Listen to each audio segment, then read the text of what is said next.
Muito bem-vindo, Paulo, tudo bem? Obrigado, Dri. Boa tarde a você, ao Renato e a todos que nos escutam. E ao professor Felipe Pena, que está aí também, né? Tá. Boa tarde, Paulo. Já fiz propaganda hoje, esses dias todos tenho feito aqui do Estilhaços, né? Dizendo que quem fizer um superchat aqui vai concorrer ao sorteio de um Estilhaços aí no final da semana. E falei, mostrei, comentei que você fez o lançamento na Fundação Getúlio Vargas. Enfim, parabéns aí pela obra e pela tua trajetória na Fundação também, pela homenagem que você recebeu. Obrigado, Renato, pelo apoio, pela divulgação. Esse livro é um livro diferente daqueles que eu escrevi antes, porque ele trata, sobretudo, de filosofia, literatura. Então, espero que, apesar de divergir muito da minha trajetória, ele possa ser bem recebido, como foram os meus livros anteriores. Legal. Paulo, a gente falou ontem bastante dessa fala do Armínio Fraga, que repercutiu bastante, de congelar. A ideia dele é congelar simplesmente o salário mínimo das pessoas por 6 anos. E aí eu queria ouvir você também sobre essa ideia genial, né, para ele que nunca deve ter sonhado em saber o que é viver com um salário mínimo por mês, né, Paulo? O que você acha dessas ideias? O Armínio Fraga é um fiel servidor do status quo, né? Sempre foi a vida inteira. E, para ele, o ajuste fiscal tem que ser feito à custa de quem ganha menos. Na prática, é isso que ele fala, né? Porque ele congela o salário mínimo em R$300 por argumentos fiscais, por causa da Previdência, por causa do efeito do salário mínimo nos gastos sociais do governo. É um absurdo, porque o Brasil é um país com renda altamente concentrada, como nós sabemos, uma das mais concentradas do mundo, e a política de valorização gradual do salário mínimo em termos reais é um instrumento importante para corrigir essa desigualdade, né? Mas Armínio Fraga é isso, não se pode esperar nada diferente dele. O Brasil não seria tão atrasado quanto é, em termos sociais, em outros aspectos, se não tivesse a promoção constante de figuras como o Armínio, né? Que tem um espaço extraordinário e vive dando palpite sobre tudo. É um sintoma das limitações da classe dirigente brasileira. Felipe? Sim. Felipe, você quer fazer um? Senão, eu tenho pergunta. Não, eu estava tentando acessar aqui a proposta, mas minha pergunta é outra, o Paulo. A gente está falando sobre a popularidade do Lula, e o governo tem patinado muito nesse começo de ano, final do ano passado. A gente vê essa curva bastante acentuada, só que eu percebi. Está falhando para vocês aí o que eu estou falando ou não? Não. É que para mim está retornando o áudio. Estou com eco aqui. Na última pesquisa do Datafolha, eu comentei aqui com o Renato e com a Adri que eu consegui perceber já uma pequena melhora, uma recuperação, né? Se a gente pegar o regular, se a gente pegar o ótimo e bom melhorando um pouquinho e o ruim e péssimo. Mas ainda é uma popularidade abaixo da média. Você bota isso somente na conta da variação dos alimentos ou a gente pode botar em outras contas essa variação? Olha, Felipe, eu não sou especialista em análise de pesquisa, eu nem me detenho muito nos detalhes, porque é muito cedo, né? A pesquisa só se torna realmente importante quando se aproxima de uma eleição significativa. Mas as dificuldades do governo, eu não tenho muito a acrescentar ao que tem sido dito. A inflação de alimentos, ela pesa sobretudo nos mais pobres, são aqueles que dedicam uma parte maior da sua renda a alimentos, né? E a inflação dos alimentos tem sido superior à inflação geral, né? Como se sabe. Há outros fatores, aí você entraria no terreno da especulação, porque a economia, olhando os dados macroeconômicos, está indo bem nesses 2 primeiros anos e pouco do governo Lula. PIB crescendo 3% ao ano por enquanto, taxa de desemprego sofreu uma queda muito apreciável, né? Mesmo os resultados fiscais, que são tão criticados, não foram ruins. O resultado primário foi razoável, né? A inflação geral está sob controle, mas nós acabamos de ver um exemplo importante de como o governo, gerando resultados macroeconômicos razoáveis ou bons, pode ser derrotado nas eleições, que foi o governo Biden. Então, por quê? Nós temos que olhar mais de perto, porque os indicadores macroeconômicos, que a gente costuma acompanhar mais, escondem muita coisa, né? E, por exemplo, o desemprego caiu, mas que empregos estão sendo gerados? Com que qualidade, né? E assim por diante. Você pode questionar vários desses indicadores que são positivos. Mas o governo está indo bem. Eu não vejo assim, bem razoável, considerando que as circunstâncias são muito adversas, né? Herdadas do governo Bolsonaro.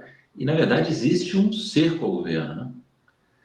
De várias forças importantes na sociedade que estão tentando enfraquecer o governo, na esperança de poderem emplacar em 2026 alguém mais próximo dos interesses estabelecidos. Embora o Lula faça o possível para ser aceito pelos establishment, né?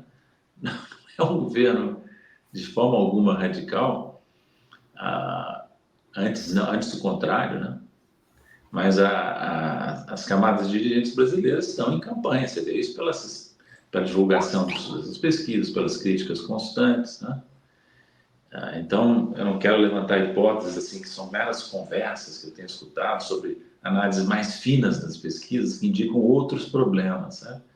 Mas eu não quero entrar nisso porque, como eu disse, eu não sou especialista em análise de pesquisa de opinião, né?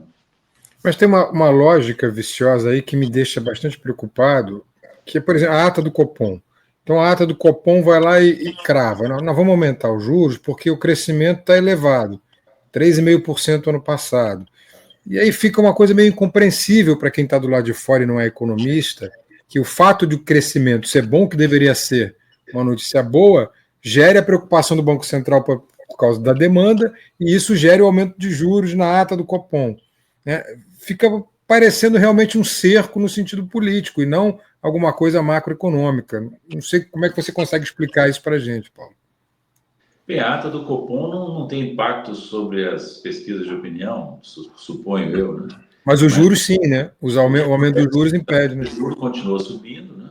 Continuou subindo ao longo dos meses iniciais do governo, e a última indicação do Banco Central é que poderá continuar aumentando.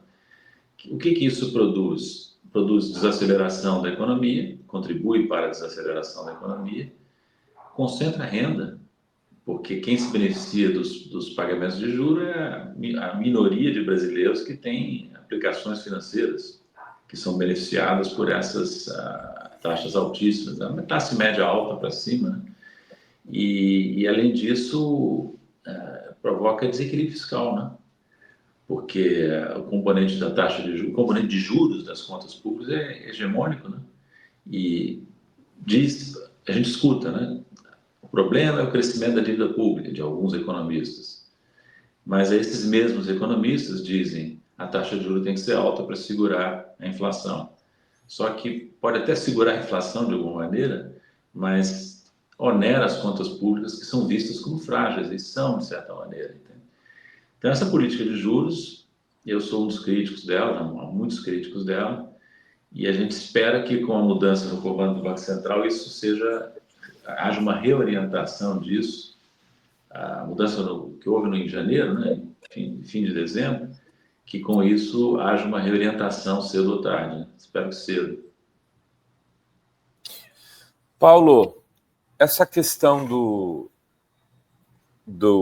braço de ferro China e Estados Unidos aí, recuo dos Estados Unidos em relação à taxação de celulares, TVs, eletrônicos em geral, é um sinal de que o Trump colocou um bode na sala para depois tirar ele e conseguir uma vantagem aí que é esses 10% para o mundo inteiro? Ou você acha que a estratégia mesmo era um combate maior à China e que ele ainda vai insistir nisso? Olha, eu creio que o maior fator por trás das movimentações do governo americano em matéria de tarifa é a confusão do próprio governo, sabe? Que não tem visão clara do que faz, toma medidas agressivas, depois é obrigado a voltar atrás atabalhoadamente, aí volta, muda de novo numa outra direção. Eu vou te dizer que eu nunca vi um governo americano de nível tão baixo. E olha que os Estados Unidos já tiveram George W. Bush, eleito e reeleito, já tiveram Trump 1, já tiveram o governo Biden, que em matéria de política externa foi um desastre, em matéria geopolítica, e agora tem esse governo. Olha, o nível do time do Trump só é, no meu entender, comparável ao nível do próprio presidente, entende? Então, eu tenho dito, e vou repetir aqui para vocês, eu acho que o Trump e sua equipe são sintoma da degradação dos Estados Unidos. Nesse contexto, eu me lembrei daquela famosa frase de autoria incerta, que é: os Estados Unidos são o primeiro país que vão passar da barbárie à decadência sem conhecer a civilização. Eles estão em franca decadência. E essa decadência se expressa na maneira como o Trump se comporta. Eu nunca vi um presidente tão incompetente para tocar os interesses americanos. E se vocês quiserem, a gente pode discutir um pouco mais onde é que eu vejo essa incompetência. Mas para mim, parece claro. Agora, vou te dizer, Renato, eu não estou lamentando, estou só observando, porque aqui no Brasil tem gente lamentando, né? Essa confusão do Trump. Por exemplo, esse Armínio Fraga, voltei que vocês citaram antes. O Armínio Fraga, na mesma conferência que disse isso sobre o salário mínimo, disse que está preocupado com o comportamento do novo governo americano, porque o governo americano, os Estados Unidos são a estrela guia para o resto do mundo. Então, tem muita gente no Brasil que está desorientada, né?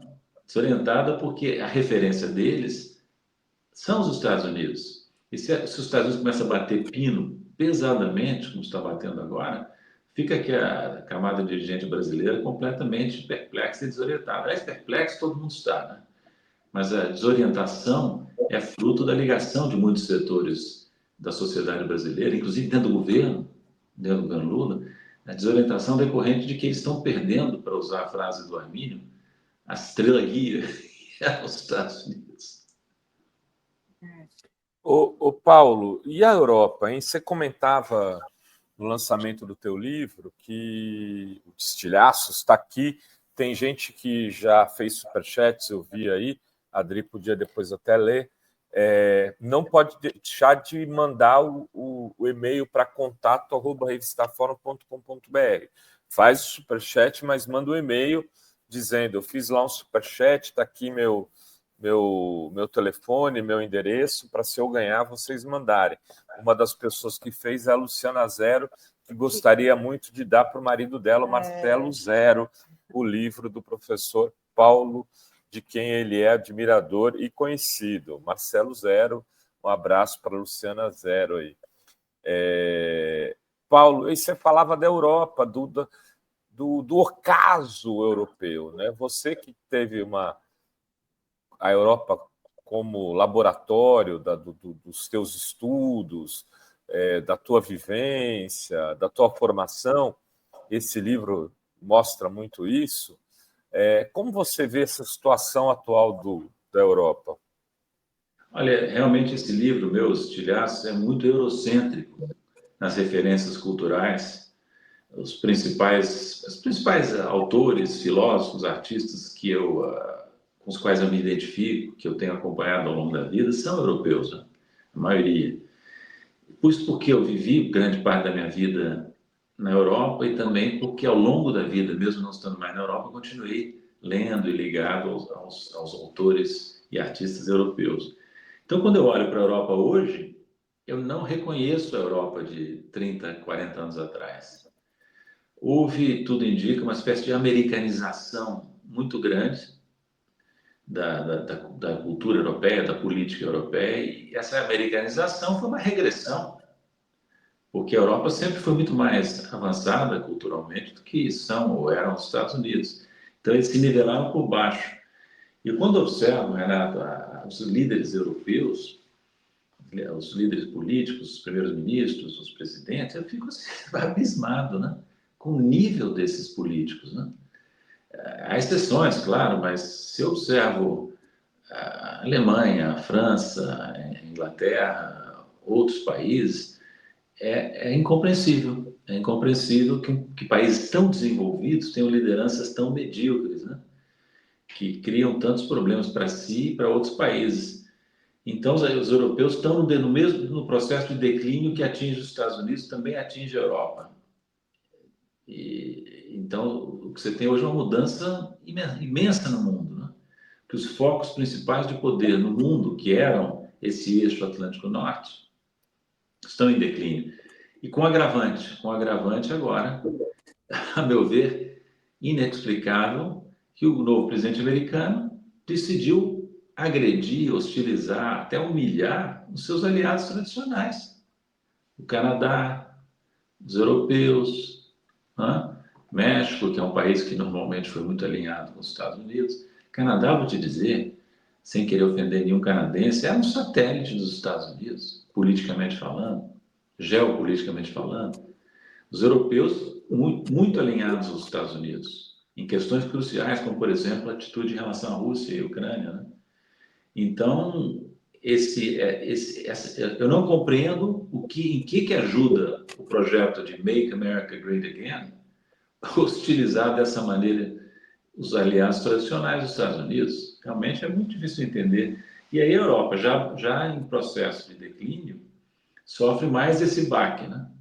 Esse baque é a demonstração de que eles não podem mais contar com aliança com os Estados Unidos. Aliás, eu te dizer, o Canadá, talvez o Mark Carney seja uma exceção. Não é europeu, mas dentro desse quadro do Atlântico Norte, eu conheci o Mark Carney, porque ele era delegado pelo Canadá no G20, quando eu era delegado pelo Brasil. Ele é um sujeito de bom nível, inteligente, preparado, e está, até onde eu posso perceber, enfrentando bem a pressão americana, com altivez e dando os seus recados. Então, talvez o Mark Carney seja uma exceção, mas olha para os outros aí, é difícil enxergar alguém que possa ser respeitado, até, vou dizer. Bem. Muito bem. É isso. Vamos lá, então. Quem quiser comprar direto o livro do Paulo, pode ir na Contracorrente, né? Na Contracorrente, editora Contracorrente, que sempre tem enviado livros para a gente aqui.